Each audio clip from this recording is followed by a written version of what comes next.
Nisulod ko sa seminaryo niadtong Hunyo 1995. Na-ordain ko, dinhi ko nag-eskwela sa San Carlos Seminary College. Niya pagkahuman diha, tulo ko katuig nga nag-eskwela sa philosophy. Gipadala ko ngadto sa University of Santo Tomas Central Seminary para adto ang akong theology. O dito ko nahuman sa akong theology o na-ordain ko pagkapari pagka June 22, 2004 siyam katuig na ko eskwela niya 40 na akong edad ato pagka-ordain ako. Karon kay 18 naman adali ra kayong kwentahon. Ang una na kong assignment pag kahuman akong ordain atong June 22, 2004, mao ang paghuman sa akong degree sa licentiate sa canon law. Mao tong nibalik ko ngadto sa UST o nahuman ako pagka 2007. Kani laging bugo-bugo ta, dugay kay mahuman. Unya nibalik ko dinhi diha ko gibutang sa SPFY, Spiritual Pastoral Formation Year. Ang mga formators mi sa mga seminarians nga hapit na mapari, mga duha na lang katuig mapari na kami maoy. Ako usa ko sa mga formators ug usa ni sa akong mga buotang estudyante. Nganong di man mo motoo nga kabuotan ni Father Arnel. Unya pagkahuman sa 7 katuig pagka 2015 gibalhin ko sa prison ministry sa Cebu Archdiocesan Prison Apostolate ug diha ko ga resident sa Santo Rosario. Nya dayon gibalhin dayon ko dinhi pagka 2019 August 6. Mo ni ang akong unang parokya as kani-ganing pari. Una nga hinaut-unta nga niining akong naagian nga mga lugar o mga assignments, hinaut-unta nga jutay ray nagmahay, may unta o galabi ang nalipay. Sa inyong paminaw kamurong ni adinhi pila ka buk nagmahay taas ang kamot? Ay salamat wa manimba. Kamo sad pakaron ingnon sa mong nalipay. Kanus aman makalipay ang usa ka pangulo sa iyang katawhan nga giatiman sama namong mga pari, mga obispo, mga hari. Sa unang pagbasa, ang pari maoy unang nakakita sa paagi aron malipay ang mga tao. Ug unsa man na ang basahon gikan sa templo. Ang templo nga tinud-anay tuas langit, nya nanaog ang templo dinhi sa yuta nga mao si Kristo. Gani ningon si Kristo, gub-an ninyo kining temploha ug ako ning tukuron sa tulo ka adlaw. Ang iyang lawas iyang ipasabot. Nya kadtong basahon didto sa templo nga nakit-an diri sa atong unang pagbasa, pulong tos Ginoo. Sa dihang nakita sa hari, iyang nabasa ang pulong, naguol kay siya og iyang gigisi ang iyang biste og iyang gitigom ang tanang tao og gipabati to niya ang pulong og silang tanan niingon, sundon gyud namo ang pulong, ang kasuguan sa Ginoo. Kitang tanan bisan kung saon natong paningkamot, basta nasimang ganita sa pulong sa Ginoo, di na kita makahatag og kalipay. Tinudanay gina. Bisag ka mo mga gidikanan, bisag di na mo hapit mga tug, siging trabaho, siging pangitag kwarta, pero wa na mo nagsubay sa pulong sa Ginoo, kanang inyong anak o kanang inyong kuyog sa balay, di na gina malipay.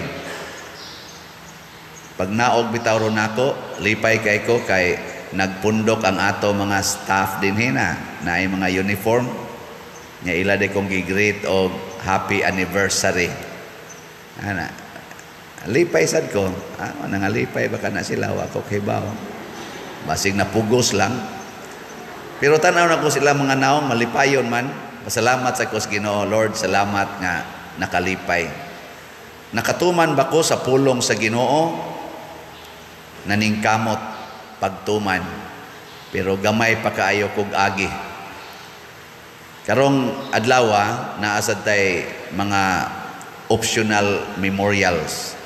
Kani sila si mga martyrs nga si John Fisher o si Thomas More sa England ni sila.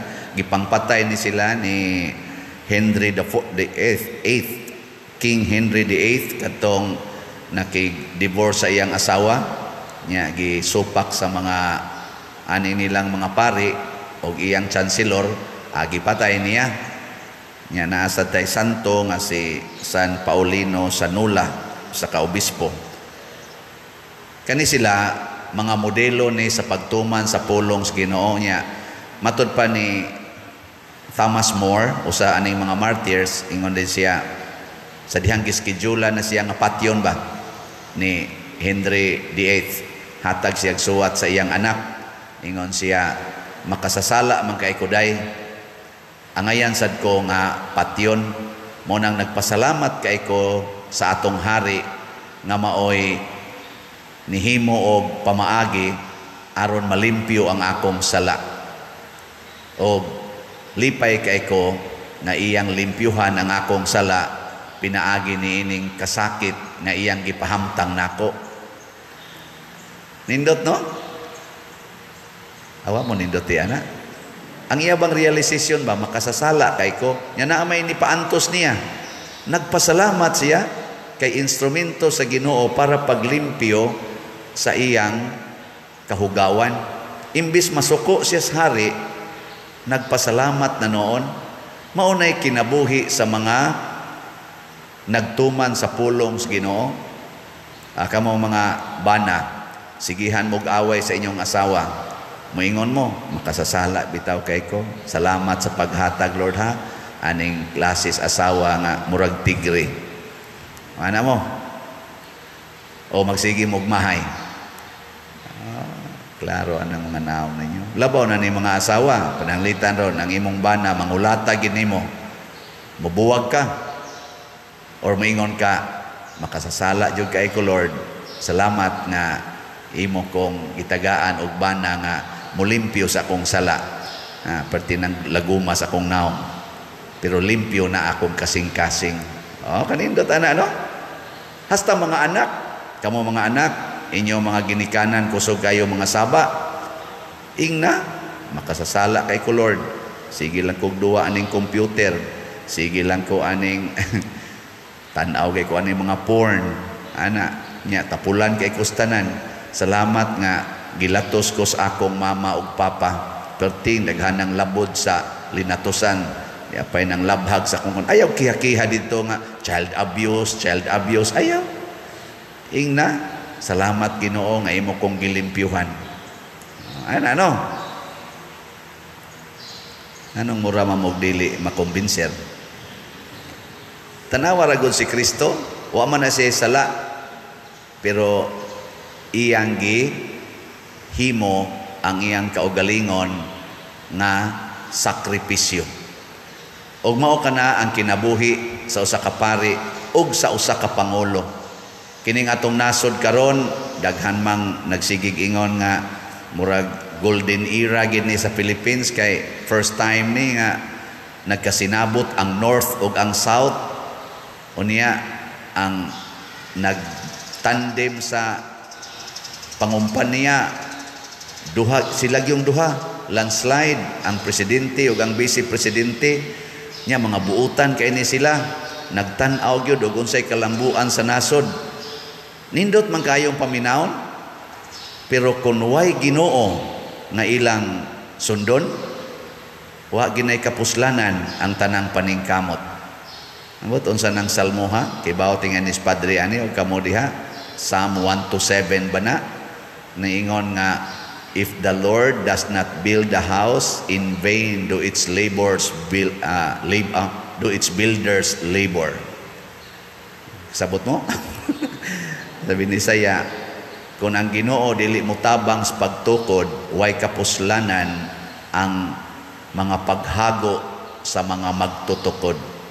Bisan pa kunog di na ta mga tug, bisan pa kunog kaadlawon patamubangon kay magsugod og trabaho, basta way Ginoo, way kapuslanan. Ug mauna ang hitabo karon sa mga nasod nga nanag-away, porting paningkamot nila build sa ilang mga infrastructures karon gipangguba na sa mga bombs and missiles nga nanugpa didto. Luoy kayo. Mao sa ni ang hitabo sa mga pamilya nga porting paningkamot, abroad paningkamot. Ang resulta naguba ra di ay broken families. Mao sa ni ang paningkamot sa among mga pari, alam misa gyud, dupa-dupa gyud. Ang resulta di ay na nag-away ra tungod sa kolekta. Diya sa atong unang pagbasa, giingnan ng hari, mahal nga hari, ang tanang kwartas templo gidda. May nga hari, kay walang sad manumbaling, kay usahay, o kanina gani mo'y awayan, ang kwarta, way giila ni, pari, obispo, santo papa, basta kwarta na nga isyo, wa giila na, manag-away kita, mo na ang Ginoo ningon, ayaw mog alagad og duha ka agalon, dili pwede ninyo dunganon og alagad ang Ginoo og ang kwarta. Na ako sa akong pagkapari, tabangi ko ninyo nga di ko mahigugmas kwarta ha. Mao na hugid mo kolekta. Hugyos kolekta kay kun di mo muhog kolekta magpangita kog kwarta. May nang daghan ang kwarta kay inighatag nato diri sa atong mga projects igamit nato na adayon, so di na ko magpangita. Kay magpangita nako basig di nako kaampo. No. Daghan ag yung hogs kolekta. Nya pamalit sad mog slots. Na ako nagpasalamat ko karon man ang katapusan akong giingon nga i-dedicate ang inyong mga gugmas Ginoo sa inyong kalipay nga napari ko, palit mog tagsa ka slot.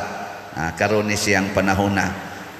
Karong adlaw katapusan natong akong ikwinta ang pag inyong mga gasa nako isip inyong pari pinaagi og slot ngahapon ang atong halin sa atong DOPS niabot og 227 slots. Pakpak, salamat kayo. Nga natay 8,709 slots niya akong ikwinta-kwinta, mga 1,853 ang ani nga mga slots ang inyong gidedicate para sa akong anibersaryo. Pwede pa mo makahatag karong adlaw niya og mopunit pud mo sa challenge nga 18 slots. Ako nakapalit sad ko og ilang tinapalit nako 20 ka slots akong napalit. Di ba? Kanindot ana. Di ko palkansin. Amin ingon ako, pader, apil ko mga napo naman tingali na sila kapin ang ni-apil sa 18 slot challenge. Na ini apil ana, na sa tag 20 ilang gihatag, na 30 kay apil lagi sila sa 18 slots challenge. Mga napo na kapin, ako kapil sa ko 20 sa dang ako ning gibuhat aron mahigugma ko sa simbahan dili sa kolekta diha sa simbahan. Mahigugma ko sa katawhan dili sa dungog nga akong maangkon dinhi sa simbahan. Hinaut unta nga inyo kong tabangan og ampo niini. Mao na karong adlaw ang akong selebrasyon lugaw. Lugaw pa more. Na ako rong kanon lugaw. Salamat sa mga sponsors sa lugaw atong pakpakan. Ang ato rong tanang kapilya dinhi mga 26 ka chapel, 36 or 35 ka chapels mag lugaw feeding karon sila sa mga parokyano nato. So salamat sa mga chapel leaders nga ni-commit niini. Atong gitagaan silang budget aron sila maoy muluto didto og mopakaon in behalf sa akong kaugalingon nga gusto unta ko ako'y mopakaon. Ay human aning misa karon ay mo panglakaw kay naatay lugaw. Nya umubalik mo karong udto kay mo celebrate naman sa karong udto, lugaw. Ikahapon, lugaw. Ikagabi, gipanugnaw na ka. Sige, lugaw aron gamay ra gasto, aron ang mahibilin nga mga kolekta o inyo mga donations atong gamiton sa atong parokya, labi nas pagtukod ining atong mga infrastructures dinhi, kumbinto kana dihang uban pang naa dias gawas nga mga structures. Mao ni ang makalipay sa Ginoo, mao sad ni ang makalipay sa katawhan, makalipay natong tanan. So hinaut unta inyo ming iampo nga akong mga kauban nga magmadasigon mi kanunay nya kung doon na sad may mga problema, hinaut unta nga inyo sad ming iampo nga dili mi madala o dili mi makasupak sa pulong sa Ginoo tungod lang sa kabugat sa problema. Manindog ta.